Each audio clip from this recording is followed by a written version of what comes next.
I'm going to modify what I said earlier because I believe we have another hearing impaired student who may be waiting. Is Rachel Kane still with us?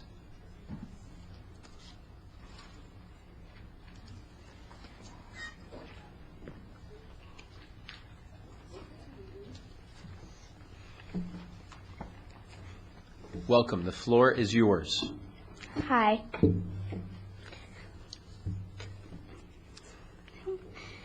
Good afternoon, Representative Fleischman, Senator Stillman, and members of the Education Committee. My name is Rachel Kane. I live in Ledyard, and I am hard of hearing. I am here to speak about my support of Bill 5357. I was born in November 2000 with hearing loss. We might not have known about my hearing loss until I was 4 or 5, but I had a newborn screening. In July of 2000, that became a law that every baby has to get a screening at birth. Thank you for passing that law. Bill 5357, the bill that is being brought up today, states that every hard of hearing or deaf student needs to have a plan about how they will communicate or how they will learn in order to make it easier for them. I luckily had a planning meeting, and the discussions required on the bill were brought up. But unfortunately, my parents and other people at the meeting had to improvise with only some help from my audiologist at my audiology place, Soundbridge. They weren't really quite sure what had to be done in order to make sure I learned and was educated as well as the other kids. This bill should be passed so that all kids like me get a meeting, and that people involved know what to bring up. My school, the Integrated Day Charter School, is a very cooperative school, and they understand what we need to make sure I can hear and learn. For example, at one of my planning meetings, assembly was brought up. Even though the speakers were using microphones, I still couldn't hear them all that well. So they made a plan. My parents and the music teacher who ran the assembly spent an afternoon hooking up my FM to the microphone so that I could hear better. They also found out that it works so much better when I sit up front, so every assembly we hook up the FM and I sit up front. Also because of the planning meeting, I can hear at lunch. My audiologist, my parents, and teachers talked about how noisy the lunchroom is and that it must be really hard for me to hear. After discussing it at the meeting, my mom and my audiologist found out that the best place for me to hear in the lunchroom is with my back to the wall. So now I sit with my back to the wall every day in the lunchroom. Another important point is that, as I just learned, without a group of people helping the hearing-impaired child learn, they don't succeed educationally all the time. 75 to 80% of hearing-impaired kids don't reach goal on the Connecticut Mastery Test. I am in the 25% that do achieve goal. I am even past goal in most subjects. But those numbers are not fair. Those 75% of kids should get every chance to pass these tests. But if it's hard to hear and they aren't learning anything, they're not going to. This bill should be passed so that during the meetings, people can discuss how well the child is doing in school and what they can do to help the child. Without these meetings, I couldn't have written this testimony and presented it today. Thank you for your support, and I have my FM, so if you have any questions, I can pass it to you and I'll try to answer them. A question? Do you want to say why you need the FM? Huh? Do you want to say why you need the FM? Okay. You just speak into the microphone. Yeah, just hold the thing next to your mouth and speak it into it. I always dreamed of being an FM broadcaster. So you can hear me okay? Yeah. And when this device is used at a school assembly, you can hear everything okay? And if there had not been the proper kind of conference between you and your parents and the people involved in your individualized education plan, you probably wouldn't have this device. Is that right? Yeah, maybe, because that was brought up that the teachers have to use the FM when they're speaking, and the assembly speakers have to use it too. So that's a very important device to me. Now, it seems to me you do very well in your classes. Do your teachers use this device too? Yeah, all the time. And this is hard because it's kind of a theoretical question, but what do you think your education would be like if you hadn't had this good planning process and didn't have this good technology to help you hear what you do here in school?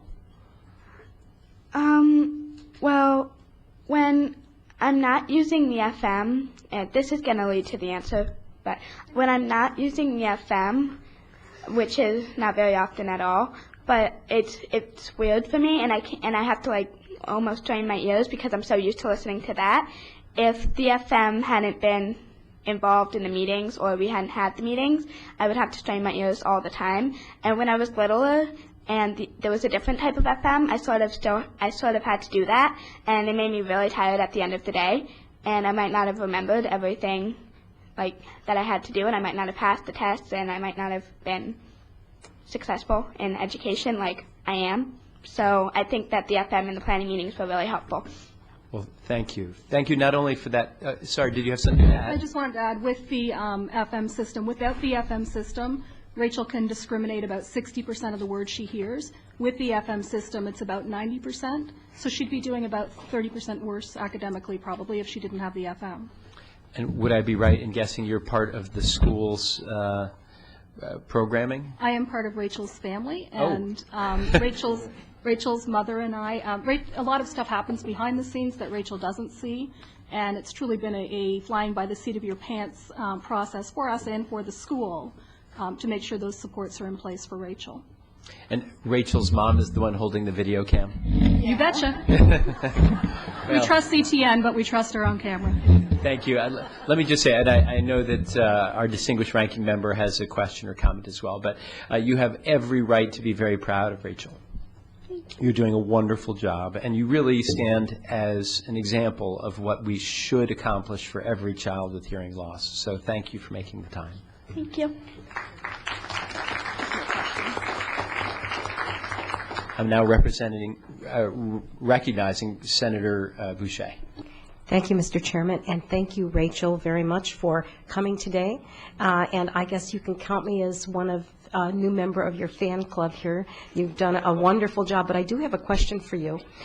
In talking about issues such as this, there's new technology now that is incredible and helping so much that did not used to be there. And when it was not there, the issues of the deaf involved a lot of sign language and other types of older methods in order to learn. Do you find that you need to do both because you might find yourself in a situation where this technology is not available in the environment that you're in? So do you also get instruction in other methods as well?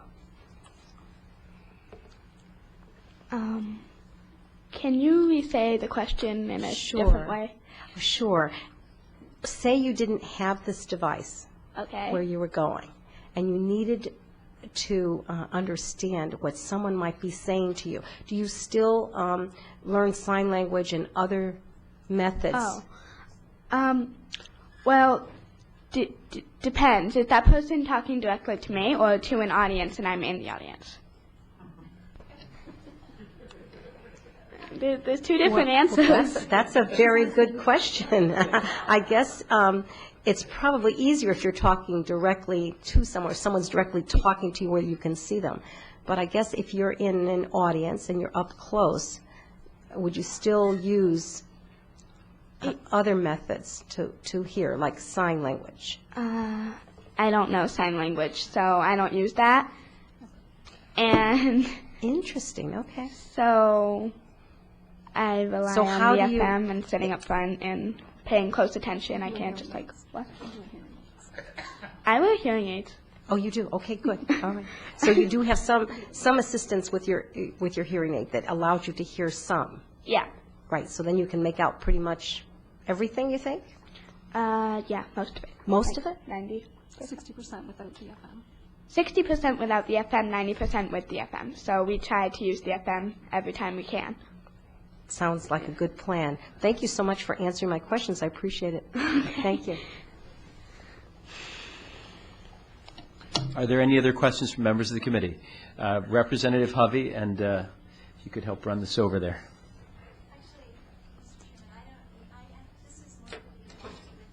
No, I'd like for you to have the FM transmitter, please, so that the child can hear you.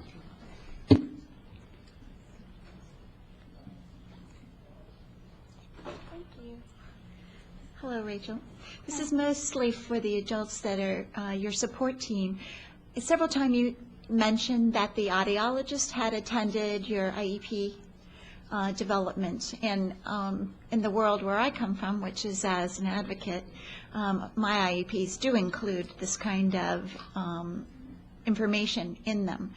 But that having been said, often there's questions about the audiologist participating and who's going to pay for that, and that can sometimes be a stumbling block. So for whoever in this adult group might know, when the audiologist was in attendance and was part of the support team for you, were they being funded, reimbursed by the school district, or were they being covered by your personal insurance?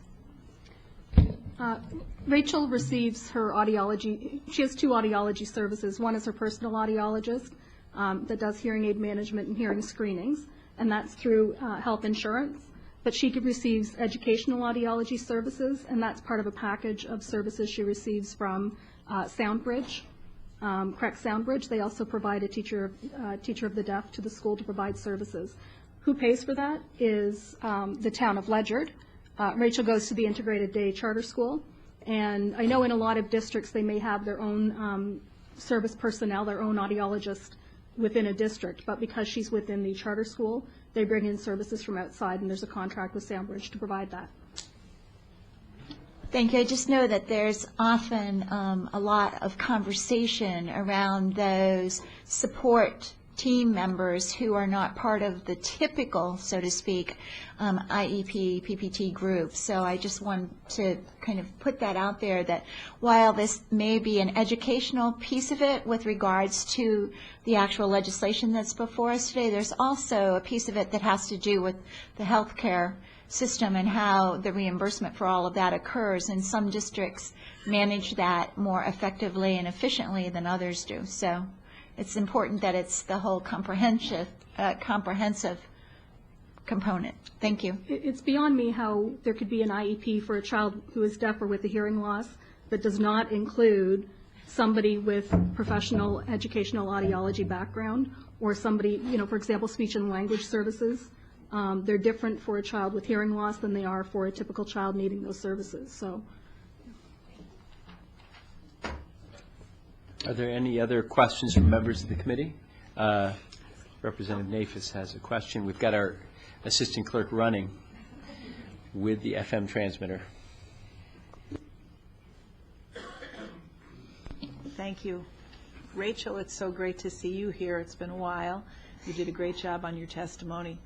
Just one question, and again, this probably is more directed to your parents and family. You had talked about how it was sort of a seat of the pants when you first went in for your IEP. And I guess I'm wondering, this legislation, is this something you think that would have helped in that process? Maybe I'm not sure one of you can answer that. Yeah, that would have helped a lot.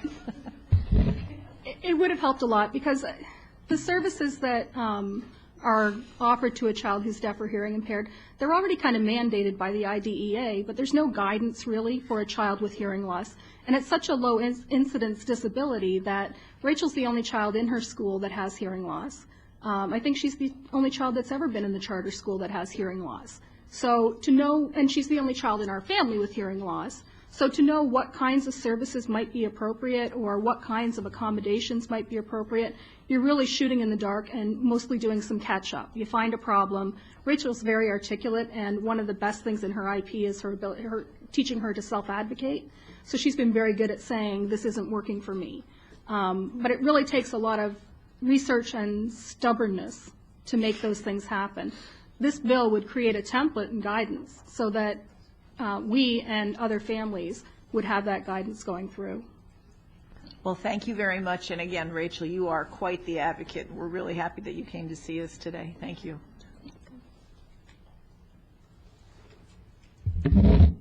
Other questions from members of the committee?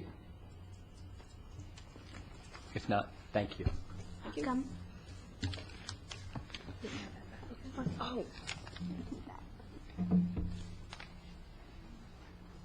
We hear next from James McGahee, to be followed by Nick Damraska.